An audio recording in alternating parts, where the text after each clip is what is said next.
This is The Unhappy Millionaire, where entrepreneurs and other top performers discover how to go beyond the bank balance to create thriving, joyful lives. For more, visit theunhappymillionaire.com. And now, on to the show. So Tal, there's an entrepreneur marketing thinker I really like, Alex Hormozi, but I recently was listening to a video of his where he essentially argues that there's no such thing as a happy entrepreneur. He's stressing entrepreneurialism to be successful requires this relentless focus, this relentless drive. You have to push everything else to the side, and that the people who do this are not the people out for happiness. The people who actually do this are the people who are, as he puts it, they're motivated, they're afraid and insecure. They're trying to prove something about themselves, and anybody who's after happiness, they're not going to be able to do what it takes to succeed. And so I wanted to throw this question at you. Is the whole premise of our podcast wrong? Can you actually be a happy millionaire?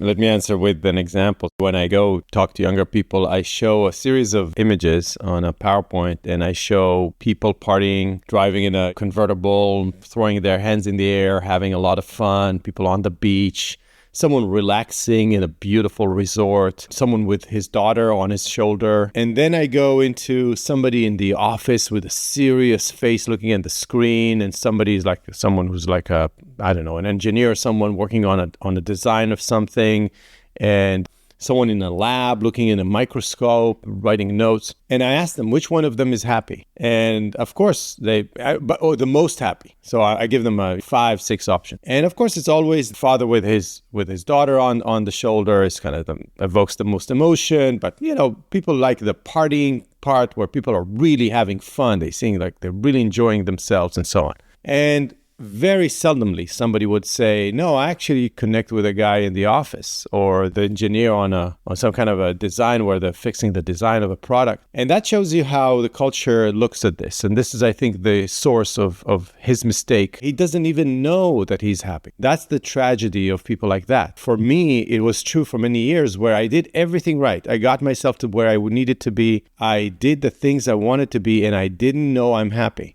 And that's a tragedy because if someone won first place that they wanted to achieve, I'm just trying to, simplify it. You won the race and nobody tells you. And nobody gives you the medal. Well, somebody gives you the medal and you throw it away for some reason. I think there's a lot to talk about here, which is why doesn't he see that what he's doing is the process of happiness? And I call it, do you know what happy looks like? That's the question I would ask him back. Yeah, I think if I was going to name one fundamental error, that would be is what do we even mean by happiness? But I want to break down, and I agree with everything you said, I want to break down some of the points and kind of explore them. And I want to start with what I think Alex gets right. So first of all, just on the point of what success requires, the idea that it requires drive and focus, I think is definitely true. And certainly, as somebody who's worked with you for a few years, this idea of focus as being at the heart and soul of achieving a difficult, challenging goal, I know is something that you believe deeply and try to build your teams around.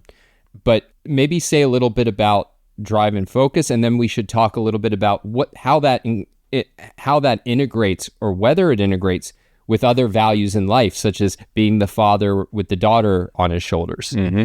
My definition of happiness, it's a result of a process, and it's a continuous process that you're engaged in, and the fact that you're in that process generates the outcomes that was what I call happiness, the sense of purpose, the sense of self-esteem, that I know who I am, and that process involves pursuing specific things we call values.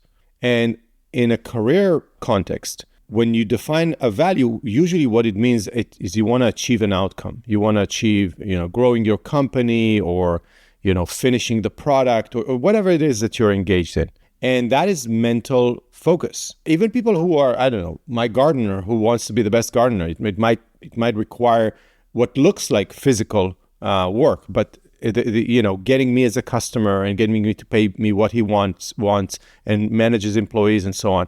It all requires mental focus. And by focus, I mean, how we all feel, and I love the metaphor of holding the reins of your mind towards a specific direction. It's like holding the horse that you're riding into, like, I want to go there, right? Because that's where my value is. And if you're not holding the reins of the horse you're riding, which is your mind, towards a specific direction, you will not get there. You will not get there, and you'll find yourself to the right or to the left of that mountain you want to climb. It's like, no, I'm not where I want it to be, and it's going to be frustrating. So success does require drive, the horse itself, to get on the horse and get out of the couch and do things. But also when you do things, it's towards a specific direction. And that is the prerequisite of the process that then eventually brings you happiness. Yeah, I mean, I remember when I was doing freelance work, somebody offered me just a very large amount of money to do something. And the project he wanted to get me involved with was pretty interesting. But that would have taken me away from writing my last book, Effective Egoism. Mm-hmm. It would have just swamped it out. Now, Effective Egoism wasn't paying me anything, but like that's what I was trying to achieve. I was trying to create this book. And so that idea of focus, as I think Johnny Ive has talked about how Steve Jobs would press him and say, like, what have you said no to? And Johnny would talk about, well, this, and Steve would say, no, you don't want to do any of those.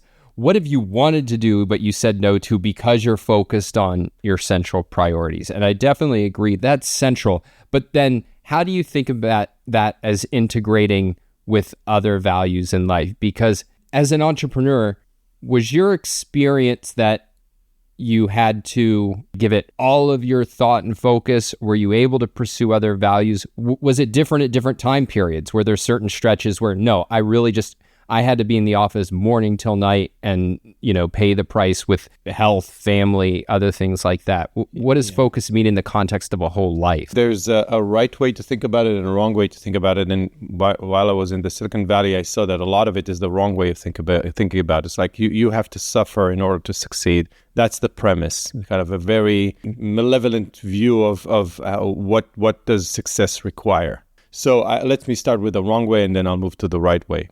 The wrong way is to say other values in your life have to suffer. You have to sacrifice them in order to succeed. You won't succeed otherwise. The hard things about the hard things, right? It's always suffering, suffering, suffering. And by the way, if you read in that book of The Hard Thing, is a lot of what I see there, it's like he thinks this is necessary. Right now, I like the book. It's a very good book, but there is some areas where you need to suffer. Here, let me describe to you how I missed my child's birth, and how I neglected my wife and my relationship with her. So for me, that's the wrong way to think about it, because at the end of the day, the optimization that you're trying to do here is for the integration of values of your life. If it's your career, your romantic relationship, your health and rejuvenation, enjoyment, pleasure, wealth, and so on. And that's the wrong way. It's for me a disintegrated view of it.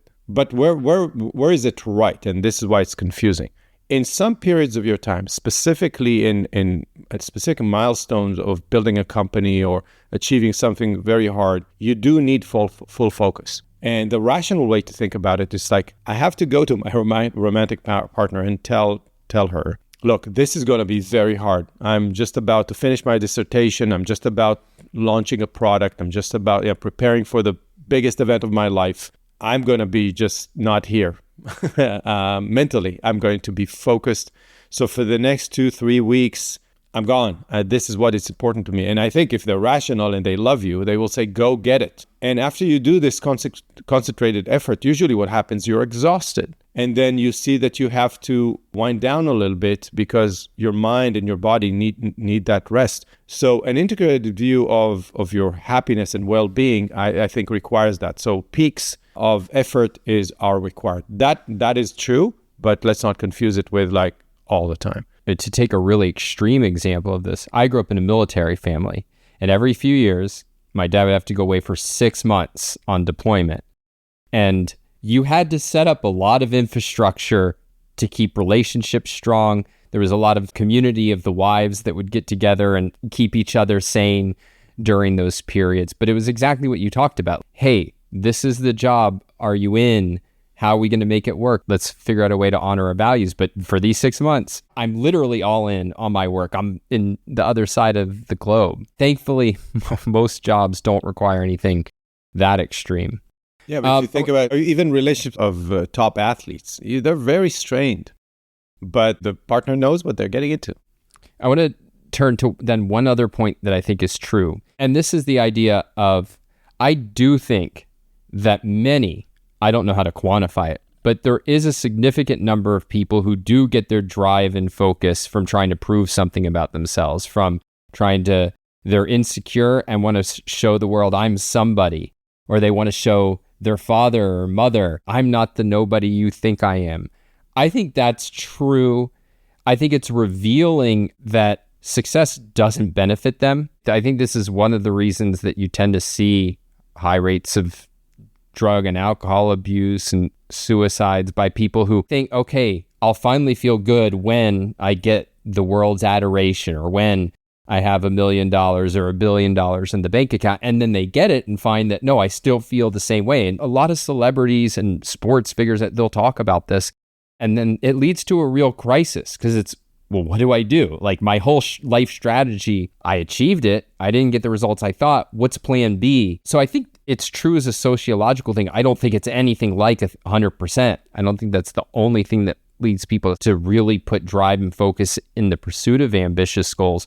But I do think you have to concede, at least, like, this is a widespread phenomenon of why some people will outwork others, is because for them, their whole self-esteem, their whole self-concept is on the line. There's a mix there that I think is important to point out. The type of motivation that you have can be more pure or less pure.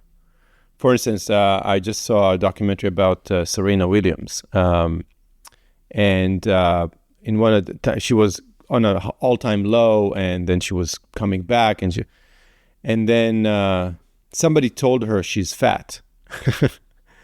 And she took it as a motivation to prove to the world she's not. And that's her figure. And she saw it as an insult because of the way her body looks like, calling her masculine and so on. And she took that as a drive, and it really motivated her.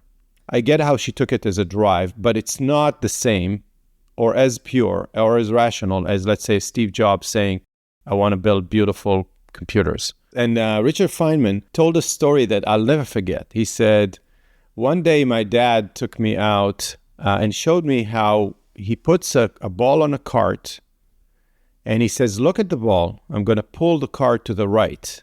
What happens to the ball? And he looked at the ball, and the ball was moving left. But something was going wrong with that. So the father left, and he for days moved the cart right, just to observe. And he realized that the ball is actually moving right, but slower than the cart. And it drove him crazy. It's like, why is this happening? And he was fascinated. And this is how a kid decided on a career in physics. And for me, that's pure motivation. That is a motivation by love. It's not motivation by hate or fear, or I need to show myself to other people. So check the purity, like the octane of the fuel you're running on. And if you want the best octane in the world that will take you further, is to connect the things that without anyone else around you, you find fascinating. It's not your father, it's not your mother, it's not someone who insulted you and said you're no good, your teacher who told you you'll come to no good. It's what it is that you love, and that is a very important thing to distinct. That leads into where I think Alex gets wrong. And so the way I would put the first point here is that there is such a thing as being motivated not by proving something about yourself or overcoming fear, but just love of the work. Mm-hmm. And I really love this line by Mark Zuckerberg of Facebook. He was being asked about the movie that was made by him. Mm-hmm. And he kind of laughed it off, but he made a really profound point, which was that the whole motivational structure of this movie is that Mark Zuckerberg created Facebook to get girls or something like that. And his view is what people don't understand, what they have no clue about, is that there's such a thing as people building things because it's fun to build things. And this idea that it's the actual work, the actual sitting down and coding or writing a book or building a company or trying to understand why a ball moves the way that it does. It's that process of thinking, figuring out, and creating that can be the most deep, all-consuming passion that drives a person's life. And if you don't understand that, I don't think you'll ever understand happiness and success. Mm-hmm. And again, we talked earlier about the tragedy of not knowing that you're happy. It's because people do things that should make them happy and they just don't pay attention. From time to time, I talk to an employee and I ask, what is the most joyful part of your job? And they think about it, it's like, oh, that's a good question. What is the most enjoyable part of my job? And then they're like, it's when I'm facing a challenge and in this process of trying to, maybe it's the research and I'm trying to figure out what to do. And then I try and I fail a couple of times and then it succeeds. And that is very rewarding. And you ask yourself, if they had to think so long, do they even pay attention that this is happening? So this is why I think introspection is such a forgotten skill. And now in the day where everything around you is trying to grab your attention for the next second or two. And we don't contemplate. We don't think about, wait a second, what is the most enjoyable part of all of this? Because there's a lot of stuff you have to do in order to pursue value. Sometimes most of it is not really enjoyable because it's just those things that needs to be done. But there's a core, there's a kernel of the idea that this is why I build bridges. This is why I'm a photographer. So I think this is the thing that people need to remind themselves of and reconnect to. And sometimes it gets lost. For me, for many, many decades, I played the drums and I enjoyed it so much. And sometimes you ask yourself, do I really want to play anymore? And it's like, no, I'm going to take a break for maybe months until I reconnect with that kernel of like, I want to play well again. And so connecting to the source of excitement, motivation, interest is something that we are so good as children and we lose it. Not just because they tell us it's not important, but we lose the ability to silence the noise and say, from all of what I'm doing, what is it in me that is so attracted to it? Yeah, and like in psychology, there's a whole realm of research on this. If you know, Csikszentmihalyi has written about flow, which I don't like. I don't like the word. Yeah. I think it trivializes something, but there's another concept that he uses for it that he calls optimal experience. That sense where you're like time fades away, you're totally immersed in the task. It's a difficult task, not so difficult that you feel paralyzed, but you're pushing yourself outside of what your current capability is and working at a really high level at something that you think is worthy of your time. And I think that really captures the experience side of what it feels like to build something. But part of the optimal experience is that when they talk to people after these kinds of experiences, like universally the idea is, I would rather be doing that than anything else. That is just a peak kind of experience. And that it's very different from even things that can be pleasant and pleasurable. Going to a party, all those are great, and you wouldn't want to live a life without social outings and watching good movies and so on. So what is it for you, Don? I know when you were just describing this, I was like, when is that moment for me? I can see it. I can feel it. What is it for you? Well, I could say writing, but it's actually at a higher level of abstraction because it encompasses writing, but it encompasses other things. And it's any kind of creative problem solving. Anytime I'm trying to figure out, okay, I want to achieve this goal. What would be a strategy to achieve this goal? And I can figure out. Where are you when you're figuring out the problem? Almost always. You mean physically, like really concrete? Mm-hmm. It's early in the morning. I've just woken up, 5 o'clock, 6 o'clock. I come down. I have a little black journal that I have probably 50 of them that have been filled in. I sit down with a pen and I write out, what problem am I trying to solve?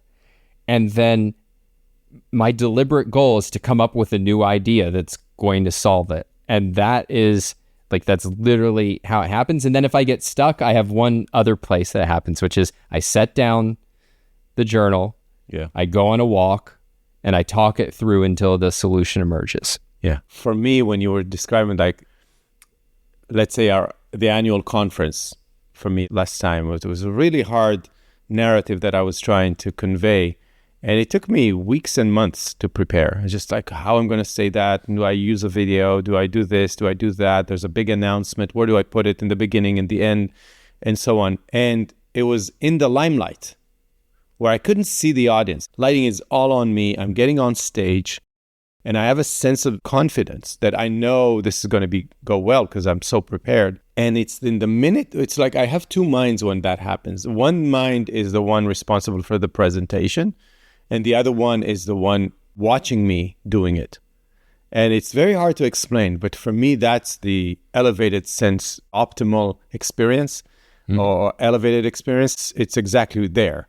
It's almost like the peak of months of preparation, which are a result of a lot of doing, where you are actually reporting on what happened. And you ask yourself, and you see that moment is a culmination of so many other things that you do. And it is almost like the source that I reconnect to explain why am I working so hard. For me, that annual event is like, okay, that's where it's the peak of all of things, all the doing, all the planning, all the management culminates into that moment. So I think it's very important that what we just did here is introspective. It's important. So, okay, so that is the moment I'm working for. That is the source of my enjoyment. And of course, when we talked about how do you get the gold coins of doing this, that's another thing we have to be very good at to reward ourselves. The point I would want to leave people with is, if it were really true that success required throwing away happiness, then I'd say to hell with success. To hell with being a millionaire if I can't be a happy millionaire. But it doesn't, and on the contrary, that the whole core of what makes somebody happy, or a crucial piece of the puzzle, the central piece of the puzzle, is finding that life-affirming work and dedicating yourself to it and building everything else in your life around it. It does not require throwing everything aside and becoming a martyr to a profit statement. It goes back to the motivation, and I love when Steve Jobs says, I just saw it the other day, yeah, I was worth $1 million when I was 23. I was worth 10 million when I was 24. I was worth 100 million when I was 25. And people ask me, how did your life change? It didn't. I'm not doing it for the zeros, how many zeros I have in the bank. I'm doing it because this is what I love doing. And people it's hard. I read the news every day in the morning, just to the highlights. And you can see that the reporters are interested in how many billions did this guy earn or lost today. Who cares? Do you think that the NVIDIA CEO cares if he's worth 91.8 billion or 86.4 billion? What's the difference? So the difference is for the sad reporter who thinks that's the meaning of life. You know, the 91 is better than the 86. He has no idea. And the fact that he thinks he should report on it is the sad state of the culture. This is where we are. But let's end on a positive. I think, again, the hell with success, in the sense that success is the prestige, the money, the accolades, all of the wrong motivations. The right motivations are way more introspective and way more results of self-knowledge, of self-observation of who am I, what triggers me. You described your moment, I described my moment. Every person has that moment. And working with a lot of people, I just found out that all of us know that when we're kids. We know that as children. And then we just forget, or it's beaten out of us. So reconnecting with that skill of knowing what is the essence of the things that makes me tick, makes my heart sing, is just the center of it all. I'm Don Watkins, he's Tal Safani, and this has been The Unhappy Millionaire. Ready to take the next step in your journey? Visit theunhappymillionaire.com, where you can find powerful resources for building a life that you love and details on how you can work with Tal and me.